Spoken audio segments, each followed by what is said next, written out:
ఆవిడ గోలకి సుబ్బాయమ్మతో పాటు ఆవిడ పెద్ద కొడుకు సురేష్, ఇరుగు పొరుగు వారు కూడా మరికొంతమంది అక్కడికి చేరి ఆ దృశ్యం చూస్తూనే చలించిపోయారు.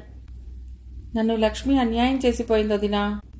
ఇది ఇంత పని చేస్తుందని తెలుసుంటే అసలు నేను ఇల్లు కదిలేదాన్నే కానమ్మా వదినా అంటూ రాగాలు తీస్తూ హృదయ విదారకంగా విలిపిస్తున్న సుందరమ్మని పట్టడం ఎవరికీ సాధ్యం కావటం లేదు.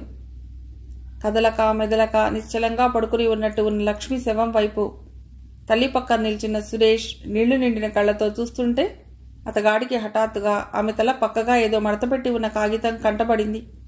చటుక్కున దాన్ని అందుకుని విప్పాడు. అమ్మా, నేను ఈ పని చేస్తున్నందుకు నన్ను క్షమించమ్మా. ఎందుకంటే నాకు ఇంతకంటే గత్యంతరం లేదు. మరి 3 రోజుల క్రితం వారి నుండి, అంటే మీ అల్లుడి దగ్గర నుంచి నాకు కవర్ వచ్చింది. అందులో వారు ఏం రాశారంటే, మనం ఎలాగో వాళ్ళకి ఇవ్వవలసిన డబ్బు ఆ 1000 రూపాయలు ఇవ్వలేదుట. డబ్బు లేకుండా నన్ను కాపురానికి తీసుకువెళ్ళటం కలలో కూడా జరగని పనియట. అందుకని తాను మళ్ళీ 2వ పెళ్లి చేసుకోవటానికి ఖచ్చితంగా నిశ్చయించుకున్నారట. అందుకుగాను నన్ను అంగీకార పత్రం రాసి పంపమన్నారు వెంటనే. నేనంటే ఎలాగో ఇష్టం లేదని దీనివల్ల స్పష్టంగా తెలిసిపోయింది నాకు. వారి మళ్లీ పెళ్లికి నేను అడ్డంకిగా ఉండకుండా నా సమ్మతి సంతోషంగా తెలిపాను. ఈ విషయమంతా నీతో చెప్పలేకపోయానమ్మా. ఆ ఉత్తరం చూసిన 3 రోజుల నుండి ఎనలేని బాధకి గురవుతూ గమ్యం లేని గాలిపటంలా తయారైంది నా మనస్సు. ఈరోజు బాగా ఆలోచించే నేను నిర్ణయానికి వచ్చాను. నాకు బతుకు మీద విరక్తి పుట్టింది. జీవించాలన్న కోరిక నాలో ఏమాత్రం లేదు. ఇప్పుడిక అగ్నిసాక్షిగా కట్టుకున్న మొగుడికే అక్కర్లేకపోయాక ఇక నేనెవరి కోసం బతకాలి, ఎందుకు బతకాలి? అందుకనే నేను ఈ సాహసానికి పూనుకున్నాను. ఇంట్లో ఎలుకలు మరీ ఎక్కువైనాయని నిన్న సాయంత్రం నీవు పక్కింటి కిష్టుడితో తెప్పించిన ఆ ఎలుకల మందు అంతా నీవు గుడికి వెళ్లే టైంలోనే నేను తాగేశానమ్మా. నేను తాగేశాను. చివరిసారిగా అన్నయ్యను ఓ మారు చూడాలనుంది. కానీ ఆ కోరిక తీర్చుకోకుండానే వెళ్ళిపోతున్నాను. ఇక ఆ పైన ఆ ఉత్తరాన్ని చదవలేకపోయాడు.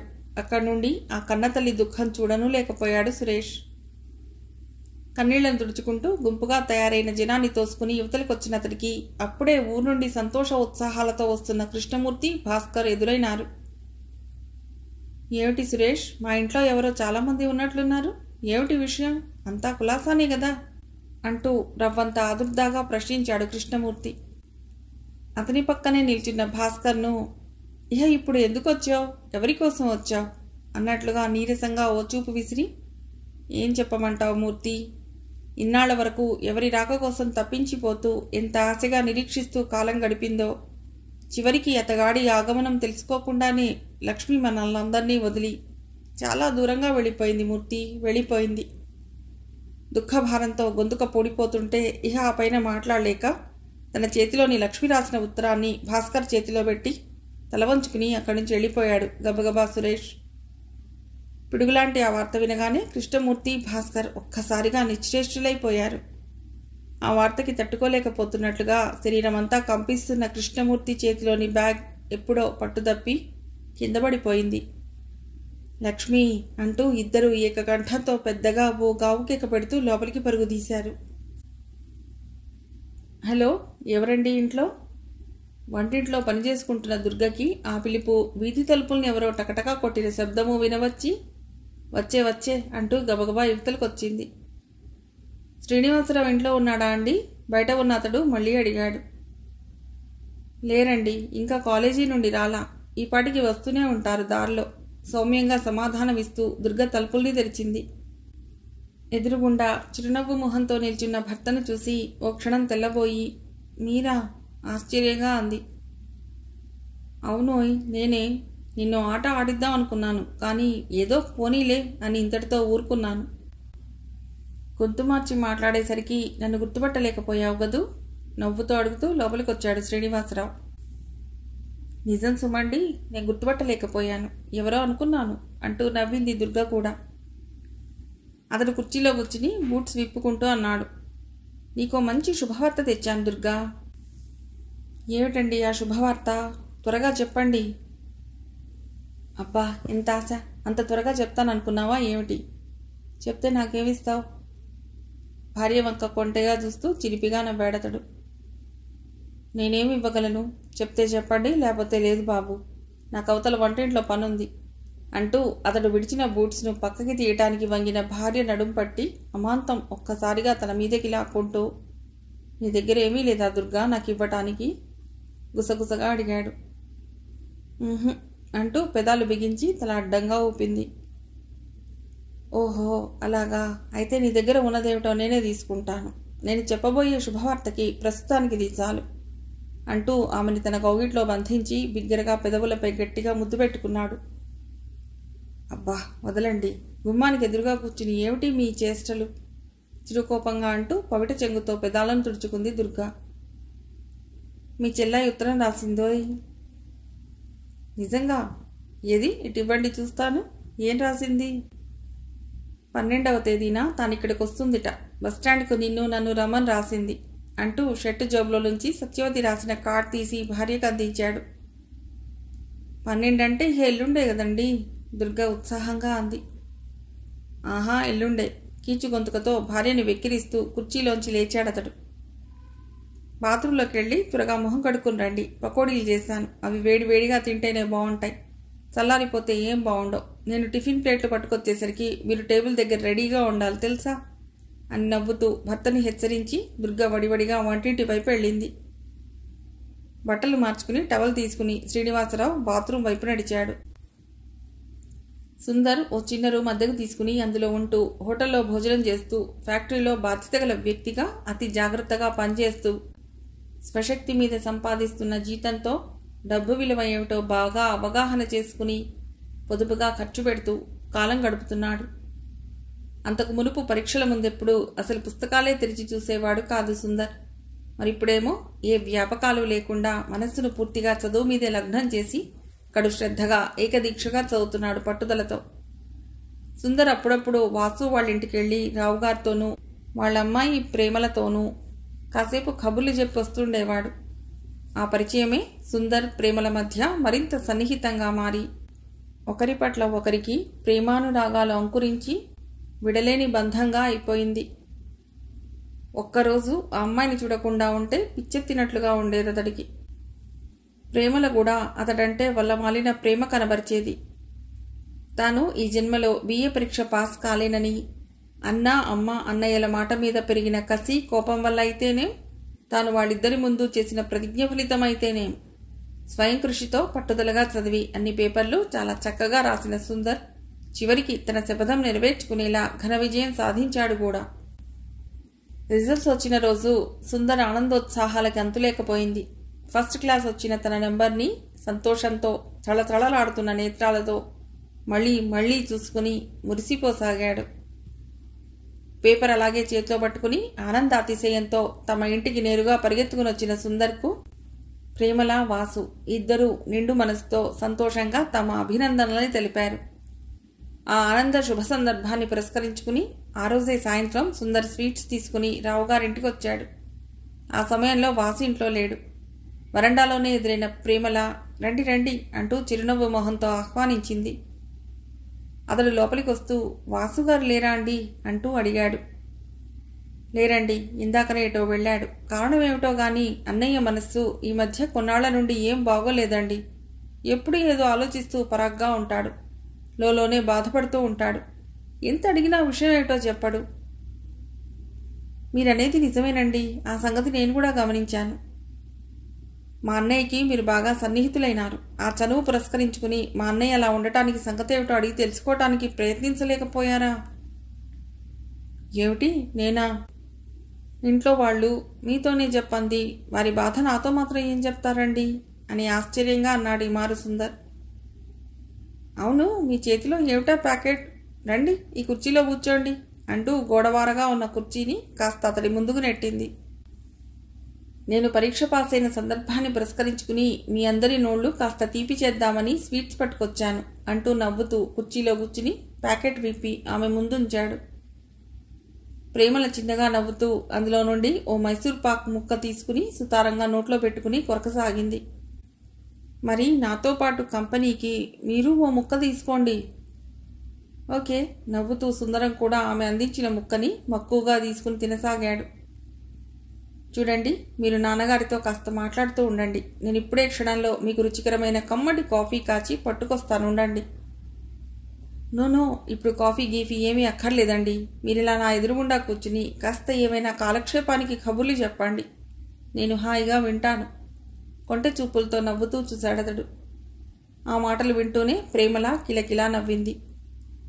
అప్పో, అయ్యగారికి ఎంత ఆశ! కబుర్లు చెప్పించుకోవాలని మీకంత మురిపెంగా ఇష్టంగా ఉంటే వెంటనే మా నాన్నగారి గదిలోకి వెళ్ళి కూర్చోండి. కాలక్షేపానికి ఆయన మీకు బోలెడన్ని కబుర్లు చెప్పగలరు. చిలిపిగా అంటూ చూపులతో అల్లరిగా నవ్వేస్తూ ఆమె అక్కడి నుంచి వెళ్ళిపోయింది. ఇక తప్పనిసరిగా సుందర్ అక్కడి నుండి లేచి స్వీట్ ప్యాకెట్ తీసుకుని రావుగారి గదివైపు వెళ్ళాడు. మాసిన గడ్డంతో, ఎన్నో రోజుల నుండి తైల సంస్కరణ లేని జుట్టుతో, నీరసించి చిక్కిపోయిన మొహంతో, గుంటలకి పోయిన కళ్ళతో తన ఎదురుగుండా సాక్షాత్కరించిన కృష్ణమూర్తిని ఆ స్థితిలో చూసి వెంటనే పోల్చుకోలేకపోతున్నట్లుగా క్షణకాలం ఆశ్చర్య విస్మయాలతో నివ్వెరపోయాడు రాఘవ. ఏమిటి మూర్తి, అట్లా తయారైనావు? ఒంట్లో బాగోలేదా?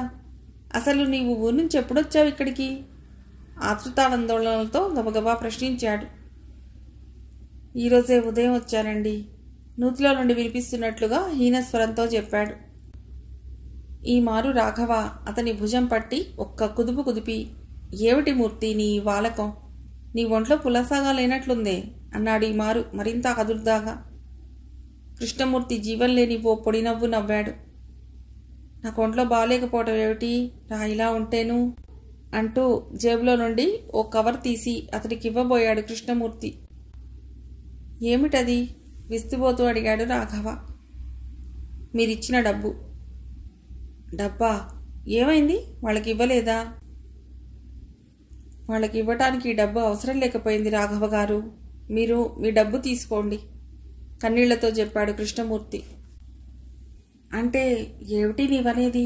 నాకేం అర్థం కావటం లేదు కాస్త వణుకుతున్న స్వరంతో తడబాటుగా ప్రశ్నించాడు. అర్థం కావటానికి ఏముందండి, మీరిచ్చిన ఈ డబ్బు తీసుకుని నేను మా చెల్లాయి అత్తగారు ఊరు వెళ్ళి మా బావని వెంటబెట్టుకుని మా ఊరికి వెళ్ళేసరికే సమయం మించిపోయింది. అప్పటికే మా చెల్లాయి లక్ష్మి ఎలుకల మందు తినేసి చచ్చిపోయింది రాఘవ గారు, చచ్చిపోయింది అంటూ అంతవరకు ఆపుకున్న దుఃఖాన్ని ఇక పట్టలేకపోయాడు. ఒక్కసారిగా చిన్నపిల్లవాడిలా బౌరుమన్నాడు. హఠాత్తుగా ఊహించని ఆ విషాద వార్త వినగానే రాఘవ ఒక్కసారిగా నిలువెల్లా కంపించిపోయాడు. నిజమా మూర్తి? ఇది నిజమా? నమ్మలేకపోతున్నట్లుగా వెర్రిగా అడిగాడు. నిజం రాఘవ గారు, అక్షరాలా నిజమే అంటూ ఆ విషయాలన్నీ రుద్ధకంఠంతో ఏకరువు పెట్టాడు భరించలేని దుఃఖభారంతో. ఆ పరిస్థితిలో అతన్ని ఎలా ఓదార్చాలో అంతుపట్టడం లేదు రాఘవకు. ఊరుకో మూర్తి, ఊరుకో, అంతా భగవంతుడి లీల, మన చేతుల్లో ఏవీ లేదు కదా. మీ చెల్లాయి ఇంతటి సాహసానికి పూనుకుంటుందని నేను అనుకోలేదు. బరువుగా నిట్టూరుస్తూ బాధ దుఃఖాలతో పేలవంగా అన్నాడు. మీరిచ్చిన ఈ డబ్బుతో దాని కాపురం బాగుపడుతుందని ఎన్నెన్నో మధురమైన ఊహలు అల్లుకుంటూ ఉల్లాసంగా ఊరెళ్ళిన నాకు చివరికి మిగిలింది భరించలేని భయంకరమైన విషాదం ఒక్కటే రాఘవ గారు. మరి ఈ పరిస్థితిలో మీ పిన్ని గారిని ఒక్కత్తిని అక్కడ వదిలేసి వచ్చావా మూర్తి? లేదండి, అక్కడెవరున్నారు ఇక ఉండటానికి? పిన్నిని నా వెంట ఇక్కడికి తీసుకొచ్చాను. ప్రస్తుతానికి నారాయణ గారింట్లోనే దిగాం. సాయంత్రం వస్తాం ఇక్కడికి. ఇంత ఇవి తీసుకోండి రాఘవ గారు అంటూ ఆ కవర్ని అతడి చేతిలో పెట్టి భారంగా అడుగులు వేస్తూ వెళుతున్న మూర్తిని, ఇంకా అక్కడే నిల్చున్న రాఘవ నీళ్లు నిండిన కళ్ళతో అటే చూడసాగాడు. సత్యవతి ఊరు నుంచి వచ్చేది ఆ రోజే. శ్రీనివాసరావు, దుర్గా ఇద్దరూ కలిసి బస్టాండ్కి వెళ్లారు సత్యవతిని రిసీవ్ చేసుకుని ఇంటికి తీసుకురావటానికి. సత్యవతి ఇక్కడికి కార్యభారంపైనే వస్తుంది. రాణి చెప్పిందంతా విన్నాక మధుసూదనే వెళ్ళి ఆ అమ్మాయిని పెళ్లి చేసుకుంటానని నమ్మించి చివరికి ఎందుకిలా తీరని ద్రోహం చేశాడో అతడే నిలదీసి అడిగేస్తాను. పెళ్లిలో అతడెంతో మంచివాడు, బుద్ధిమంతుడు అంటూ అందరూ తెగ పొగిడారే గాని ఇంతటి మోసకారుడని, లోలోన గోతులు తీసే రకం అని ఎవరికి తెలుసు? చీచి అంటూ మధుసూదన్ చీత్కారంతో ఈచడించుకున్నాడు. కానీ సత్యవతి అతన్ని వద్దని అనునయంగా సర్ది చెప్పి వారించి తానే వెళ్ళి వస్తానని చెప్పి ప్రయాణం అయింది అక్కాబావల దగ్గరికి వెళ్ళటానికి. రాణి స్నేహితురాలి ప్రయాణం ఆపటానికి చాలా ప్రయత్నం చేసింది. చూడు సత్య, నా జీవితం ఎలాగో ఇలా నాశనం అయిపోయింది. ఏదో ఉద్యోగం చూసుకుని నా బతుకు నేను బతకగలను. కనీసం మీ అక్కయ్యనైనా అతడితో సుఖపడని. చక్కగా హాయిగా సంసారాన్ని సాగించుకుంటున్న వాళ్ల కాపురాన్ని కూలదొయ్యలేను. నేనంతటి పాపానికి ఒడిగట్టలేను. నీవక్కడికి వెళ్ళి నేనిచ్చిన మేమిద్దరం కలిసి దిగిన ఈ ఫోటో చూపించి అడిగినా అతడు నన్ను ఇలా నాశనం చేశాడన్న నిజాన్ని ఒప్పుకుంటాడని నా మదిలో నిజంగా ఏ కోశాన నమ్మకం, ఆశ లేదు.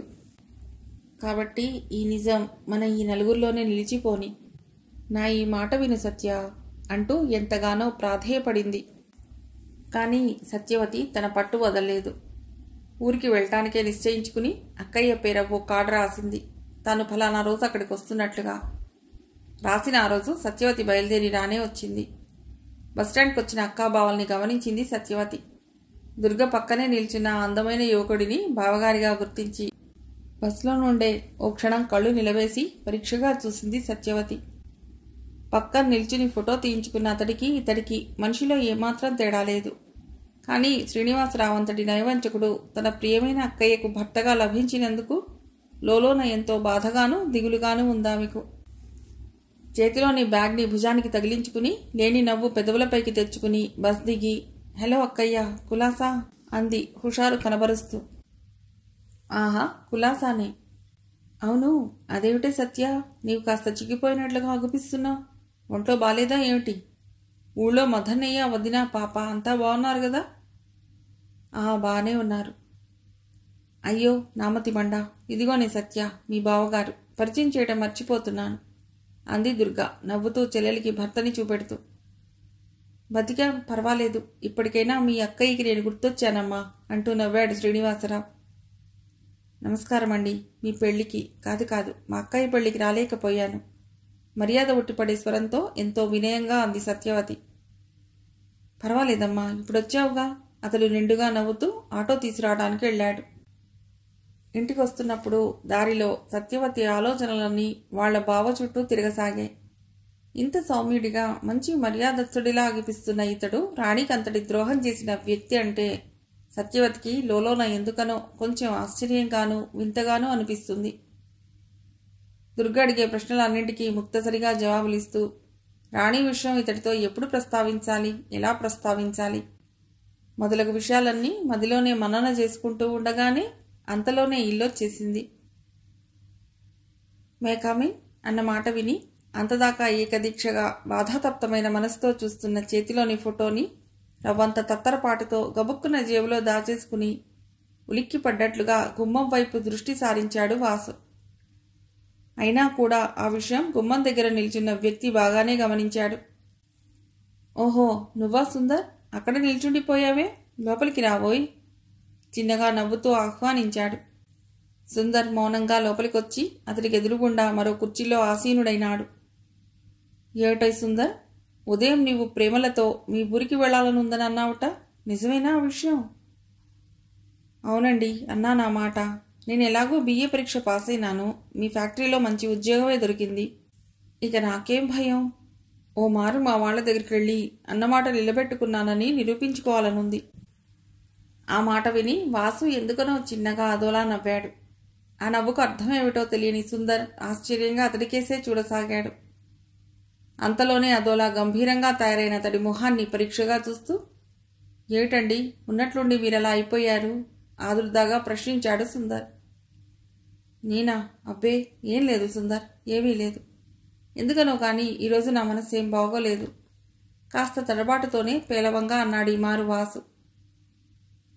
మీ మనసు ఈ ఒక్కరోజే కాదు, చాలా కాలం నుండి బాగోలేదన్న నిజాన్ని నేను ఈ మధ్యనే గ్రహించగలిగాను. ఇంటి దగ్గర ప్రేమల కూడా ఇదే మాట అంటుంది. మీరు అస్తమానం లోలోన పడే బాధకి కారణం ఏమిటో కనుగొనమని నన్ను వేధిస్తోంది ప్రతిరోజు. ఇందాక మీరు చూస్తూ దాచుకున్న ఫోటోని నేను గమనించాను. ఆ ఫోటోకి మీరు పడే ఈ మానసిక బాధకి ఏదో దగ్గర సంబంధం ఉందనిపిస్తోంది నాకు. నిజం చెప్పండి వాసుగారు, ఆ ఫోటో ఎవరిది? మీరు ఎందుకిలా మూగగా బాధావేదనలతో తల్లడిల్లిపోతుంటారు? ఏది ఏమైనా సరే ఈరోజు మీరు పడే బాధకి కారణం తెలుసుకోనిదే నేను ఇక్కడి నుంచి కదలదలుచుకోలేదు. సుందర్ చాలా దృఢంగా పట్టుదలగా అన్నాడు. ఆ మాట విన్న వాసు శూన్యంలోకి చూస్తూ బరువుగా ఓ నిశ్వాస వదిలాడు. ఈ బాధ ఎవరితోనూ చెప్పుకోదగ్గది కాదు సుందర్, కాదు. ఇది ఇలాగే నాలోనే సమసిపోని. జీరధ్వనించే గొంతుకతో అన్నాడు. అలా వీల్లేదు. ఈరోజు మీ బాధ ఏమిటో తప్పకుండా నాతో చెప్పవలసిందే, నేను వినవలసిందే. కనీసం ఆప్తులతో చెప్పుకుంటేనన్నా మీలోని బాధని కాస్తలో కాస్త పోగొట్టగలరేమోనని నా అభిప్రాయం. నాలోని ఈ బాధ ఎప్పుడూ సమసిపోనిది సుందర్. ఇది కలలో కూడా మర్చిపోలేనిది. నన్ను ఇలాగే ఈ బాధ కలకాలం రగిలిస్తూ ఉంటుంది. అభ్యంతరం లేకుంటే మీరు చూస్తూ దాచుకున్న ఆ ఫోటోని నేను మారు చూడవచ్చా? దాన్ని బట్టయినా మీరు పడే బాధని కాస్తైనా అర్థం చేసుకోగలనేమో. అర్థింపుగా చూశాడు సుందర్. ఈ మారు ఏం మాట్లాడలేదు వాసు. జేబులో నుండి ఆ ఫోటో తీసి మౌనంగా సుందర్కి ఇచ్చాడు.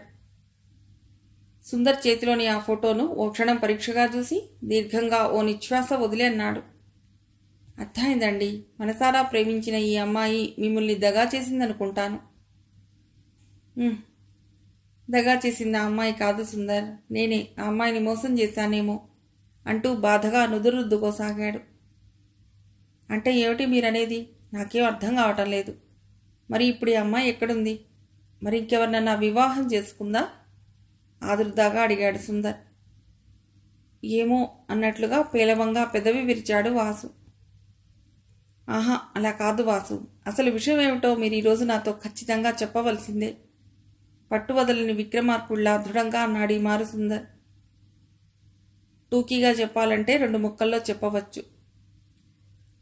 నా ఈ ప్రేమ కథ, ఈ ఫోటోలోని అమ్మాయితో నాకు పరిచయం చాలా విచిత్రంగా జరిగింది. ఆ పరిచయం ఎక్కడ జరిగిందంటే నేను ఫ్యాక్టరీ పని మీద ఓ ఊరు వెళ్ళినప్పుడు అక్కడ జరిగింది అనుకోకుండా. ఆ స్వల్ప పరిచయమే ప్రేమగా పరిణమించి మమ్మల్ని మరింత చేరువగా ఏకం చేసింది. నేను 2-3 మార్లు ఆ ఊరు వెళ్ళాను పని మీద. వెళ్ళినప్పుడల్లా తప్పనిసరిగా ఆ అమ్మాయిని కలుసుకోకుండా ఉండేవాణ్ణి కాదు. అనుకోని ఓ వింత పరిస్థితిలో ఆ అమ్మాయి తన సర్వస్వము నాకు అర్పించింది. మరేం భయం లేదని, ఇంకొద్ది రోజుల్లోనే నిన్ను పెళ్లి కూడా చేసుకుంటానని మాట కూడా ఇచ్చొచ్చాను. కల్లో కూడా ఊహించని విధంగా మా నాన్నగారికి హఠాత్తుగా పక్షవాతం రావడంతో పరిస్థితులన్నీ తారుమారైపోయాయి. ట్రీట్మెంట్ నిమిత్తం నాన్నగారిని అక్కడికి ఇక్కడికి స్పెషలిస్ట్ దగ్గరికి తిప్పడంతో ఫ్యాక్టరీ పనితో ఓ క్షణం కూడా తిరగలేకుండా పూర్తిగా పిచ్చివాళ్లా అయ్యాను. అప్పట్లో ఆ అమ్మాయికి నేను ఇచ్చిన గడువు కూడా గడిచిపోయి చాలా రోజులైపోయింది. ఇక నాన్నగారికి తగ్గే సూచనలు అగుపించకపోయేసరికి గుండె రాయి చేసుకుని నాన్నగారి స్థానంలో ఫ్యాక్టరీకి వెళ్ళటం మొదలెట్టాను. అలాంటి విషమ పరిస్థితిలో నేను ఆ అమ్మాయిని పెళ్లి చేసుకుంటానని మా నాన్నగారికి చెప్పడానికి నా మనస్సు ఒప్పుకోలేదు. ఆ అమ్మాయిని పెళ్లికి ఇంకొన్ని రోజులు ఆగమని, మా ఇంటి పరిస్థితి అంతా వివరించి చెప్పడానికని కొండంత ఆశతో ఓ రోజు ఆ ఊరు వెళ్ళాను. కానీ ఆ అమ్మాయి అగుపించలేదు. చుట్టుపక్కల వాళ్ళు కూడా ఆ అమ్మాయి ఎక్కడికి వెళ్ళిందో తమకేం తెలియదంటూ కాస్త చీత్కారంగా మాట్లాడారు. వాళ్ల మాటలతో నా మనస్సు బాధతో చివుక్కుమంది.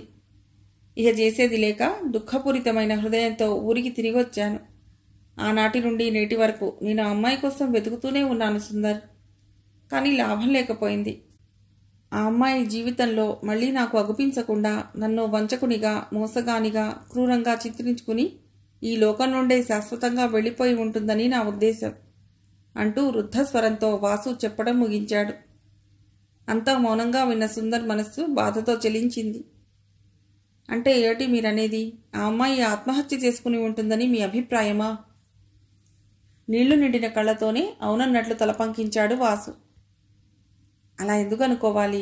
ఆ అమ్మాయి ఎక్కడో ఓ చోట, ఏ మారుమూల పల్లెటూళ్ళలోనైనా అజ్ఞాతంగా నివసిస్తూ ఉంటుందని ఎందుకు అనుకోకూడదు?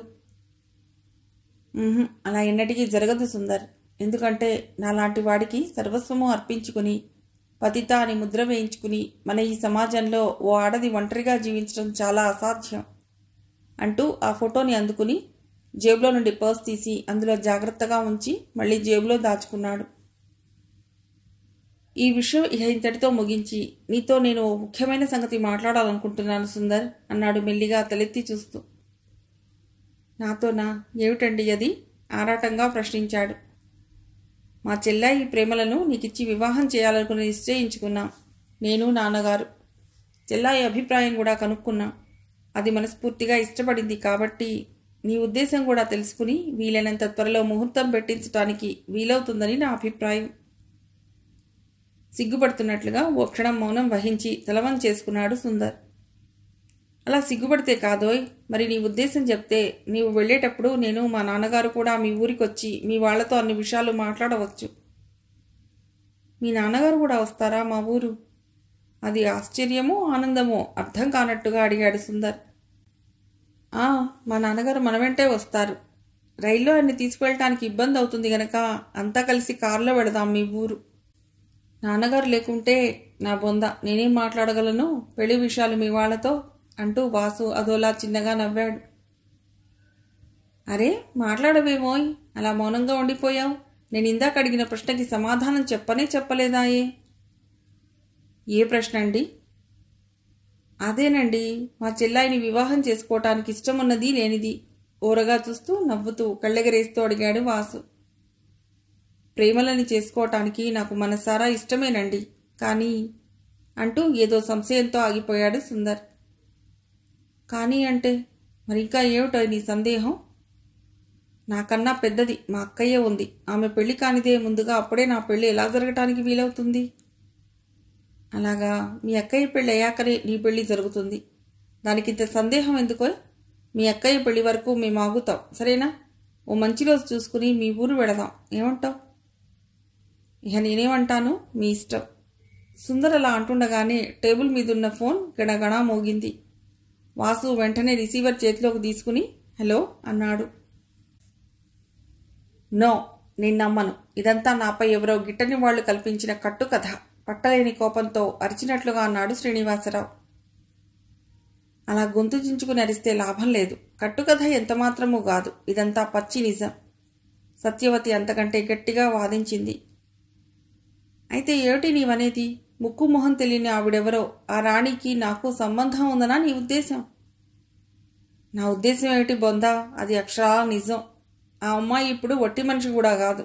కల్లబొల్లి మాటలతో ప్రేమించానని, పెళ్లి చేసుకుంటానని తీయని గారడీ మాటలు చెప్పి అరచేతిలో స్వర్గం చూపించి మోసం చేశా. ఆ అమాయకురాలు నీ మాటలన్నీ నిజమేనని నమ్ముకుని తన సర్వస్వమూ నీకు సమర్పించుకుంది. అందుకు ప్రతిఫలంగా నీ రూపం ఆ అమ్మాయి కడుపులో ప్రాణం పోసుకుంటుంది.